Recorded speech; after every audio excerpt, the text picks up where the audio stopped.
Hello everybody and welcome to today's video. We are here today to talk about Mario Sports, and the reason we're doing so is there is a new one that has just released on Nintendo Switch, Mario Strikers. You can check out my review of that on digitallydownloaded.net, but the long and short of it is I really like this game. I have enjoyed Mario Strikers Limited as the series has been for quite some time. The last one we had was on the Wii, and it has been a long time coming for this new one. But I am over the moon with it. It is fast, it is frenetic, it has great personality and character, and it will work as a competitive thing as well. There is a pretty heavy focus, I guess, on online play with this new Mario Strikers, and I think it's going to work because it isn't too simple. There is plenty of complexity in there, which means good players are going to do better. But at the same time, it is also very accessible and people can enjoy it with friends and family and in a more casual setting as well. It kind of hits the balance nicely, and I can see this one having a long future as both an esports thing and a thing that you play with mates on a Friday evening with beers and stuff, whether your mates are in the room with you or they are online. So, all good. Go and check out my review on digitallydownloaded.net for more about that. So, rather than use this video to talk about Mario Strikers in itself, you can watch the footage of me playing on the screen as I talk. But rather than just focus on that game, I want to use this video to talk about Mario Sports as a genre, if you want to call it that, as a whole, because I have fallen out of love with it over the years. I still enjoy them enough, but they're not the special experience that I once enjoyed. And this game actually does a lot to restore my faith that Nintendo can produce a game that works both as a sports thing and a Mario thing. And I think that's kind of my biggest takeaway from this, that this is a return to form for Mario Sports as a genre. And so, to explain the reasons why, basically, I've been playing these things for as long as they've been around. Back on the N64 with Mario Golf and Mario Tennis. I was still living at home at the time, of course. As a kid, I had two brothers and a neighbor friend that would come over, and we would spend a lot of time when we weren't playing GoldenEye playing these things. And we got very good at them. And the kind of the difference between a victory and a loss would come down to a single shot in Mario Tennis or a single putt in Mario Golf. Once you got good at these things, then it was a really tense kind of competitive environment. And we had the full complement of four people, so we got to enjoy these games in the way that they were kind of designed around a local multiplayer experience that was a very good balance between the basic idea of the sport, hit the tennis ball, hit the golf ball into the hole, and also having the Mario charm with cute characters doing fun things and all that stuff.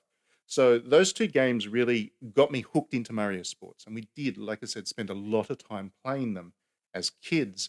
Then the GameCube versions came around, and we played those for a lot as well. Again, I was still living at home. I was at university, I think, by that point, but we still played those a lot. And then I moved out. Obviously, I have still continued to play all of these games as they're released on the 3DS or the Wii or the Switch. I've still played them.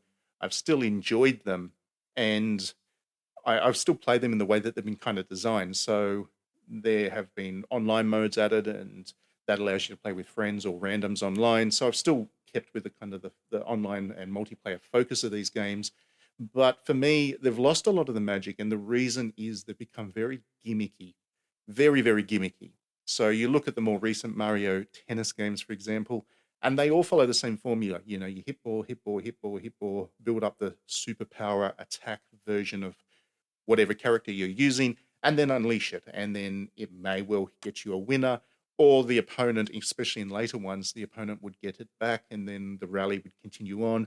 The rallies went on and on and on, and they were just really a matter of who could throw down the biggest power ups the most often at one another.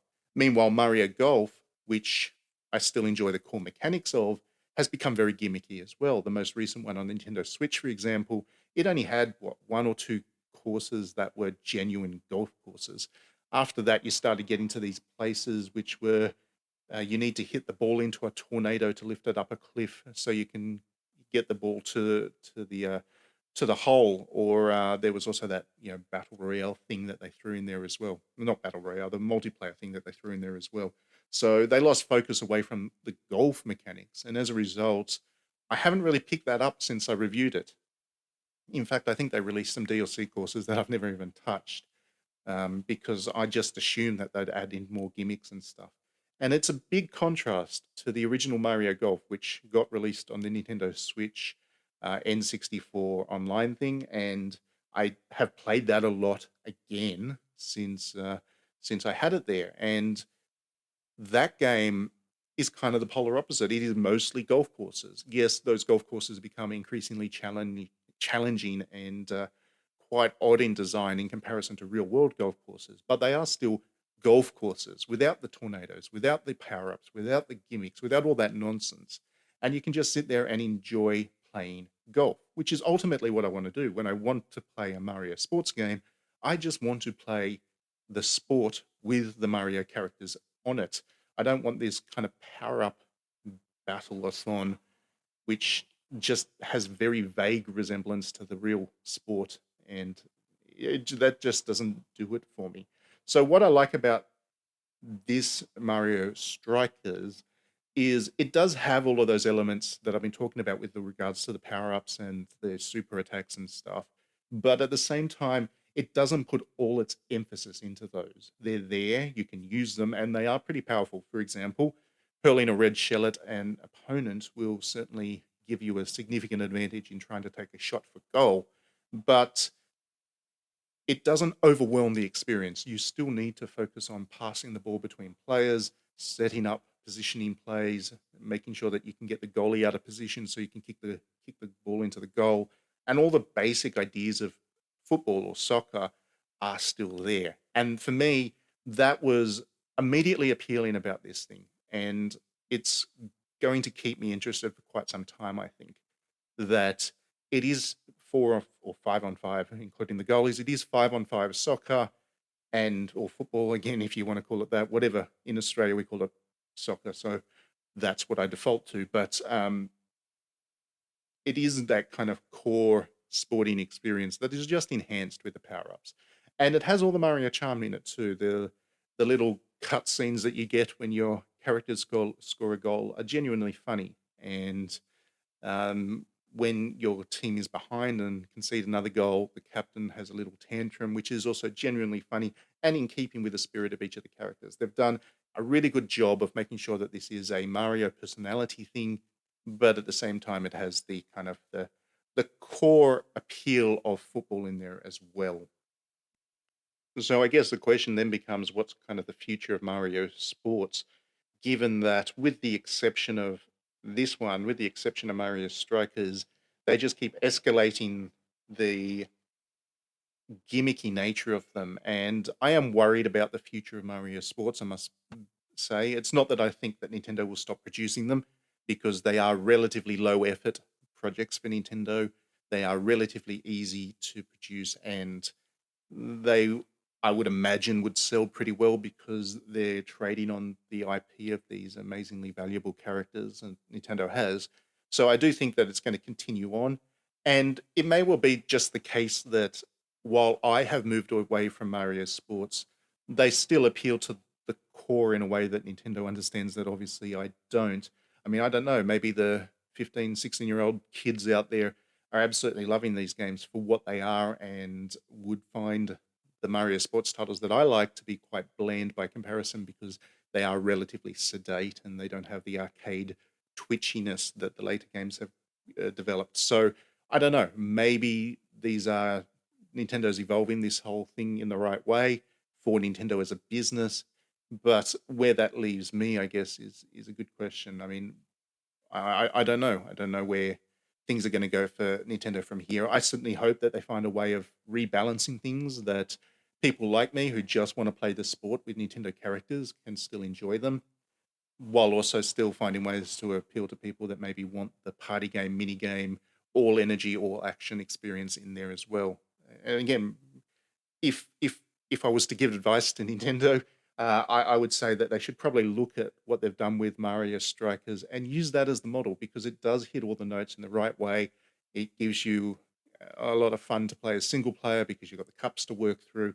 It's got the multiplayer experience. It works as well online, I would imagine, as long as the online thing doesn't die. But it will work as well online as it will in a kind of local multiplayer experience. And I can imagine that because it is fairly technical in terms of where you can take it, it is very accessible. You can start playing after about 5 minutes of tutorials, but there's a lot in there to master, and getting those pass combinations right, finding out how to best use the items and the power-ups in a way that is strategic rather than just spammy, as happens with the other Mario sports titles. All of that contributes to a game that, as I said earlier in the video, could have a very long longevity as a esports thing, as much as a thing that you pick up and play with friends and have a good laugh with, and something you can also enjoy in a single player because it has all the Mario charm to it. So I would hope Nintendo uses this as the model more than that Mario Golf game that was released a year or two ago, and the Mario Tennis game that was released even before that. Don't though those are not a good example of where Mario Sports excels. I think the Mario Strikers is the one that is the highlight of this kind of genre on the Switch so far. So anyway, that's enough for this video. Do let me know your own thoughts. If you're playing Mario Strikers, have you enjoyed it? How does it hold up compared to the Wii one? If you've been playing Mario sports games for as long as I have, what are your thoughts about how it's evolved? Are you like me, or are you happy with the direction that Nintendo has taken it? Do sound out in the comments, and we'll have a good chat about those. Other than that, do check out my review on digitallydownloaded.net. As I said, I do have a full range of thoughts about Mario Strikers. And if you enjoy my work, please do firstly click that like and subscribe button if you haven't yet. That way you won't miss any of my future videos as I upload them. But also, if you want to support what we're doing at digitallydownloaded.net, not just here on the YouTube channel, but also our website, our magazine, our podcast, all the stuff we do, if you want to support us, and we certainly need your support because we are an independent publication and we don't take advertising money beside the ads that you see on YouTube. We don't have any kind of revenue models beyond that. So if you do want to support what we're doing, please do go over to Patreon. You can see the link in the description below and just support us. You can do so for $1 a month or more if you're feeling generous, but the buy-in's $1 a month. And in return for that, not only do you support us, but you also get a 56-page magazine each month, which is full of features and articles and interesting things about not just Japanese games, but Japanese art and music and cinema and literature and culture and history and everything. It's kind of a magazine for people that love the creative side of Japan and want to know more about where the games come from, because games are a product of culture. Where do Japanese games come from? Our magazine kind of looks to answer that. So that is pretty good deal for $1 a month, and I would certainly appreciate the support. Okay, thanks everybody. Have a good day. Enjoy Mario Strikers. We'll see you out there on the field, and we will see you at the next video.